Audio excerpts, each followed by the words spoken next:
Well, I came from a family of educators. My great-great-grandmother was a superintendent. I had the opportunity to be a substitute teacher for my grandmother's music school that she owned, and she identified that I would be an excellent educator. This was in high school, so I eventually got my master's in elementary education. I became a teacher in the Charlotte-Mecklenburg School District where I grew up.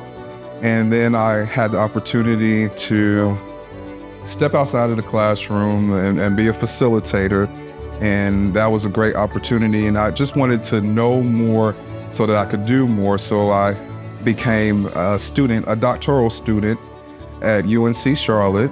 During that time, I had the opportunity to be a principal and also an interim head of school, executive director of a charter school in Charlotte. And so education has always been a part of my life. I'm a lifelong learner and I love education. All the way back to my first year of teaching, I had a student who we didn't really get along that well. I had to work hard to build a positive relationship with him, to support him and work with him. And now he is a senior in college. He played college basketball.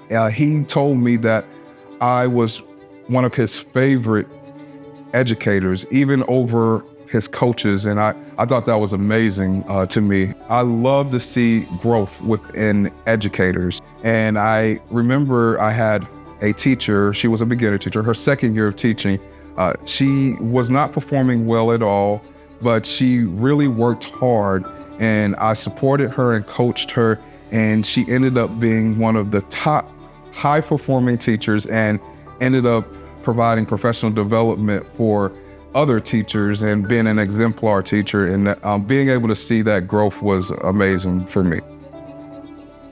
As a teacher, as a beginner teacher, I had the opportunity to work at a school that was piloting personalized learning. I realized that that alternative form of education is very similar to that of the Montessori philosophy.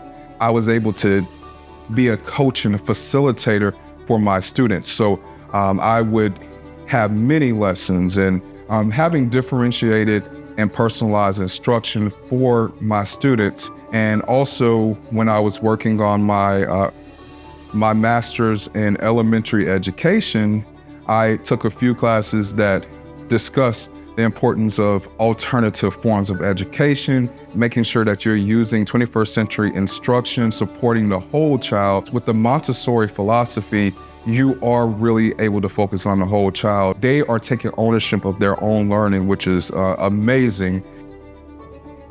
The Montessori School of Camden provides an opportunity for the whole child to be met and learned. There's a big focus on social emotional learning, focus on differentiating instruction, leadership. There's a lot of great things happening here. I hope for this school to be an exemplar school for the state, and not only the state, but for the country. I really feel like this school has a lot of potential, and pairing the Montessori philosophy with 21st century skills and instruction, this will be a high-performing, high-growth school and an exemplar for the state of South Carolina and further.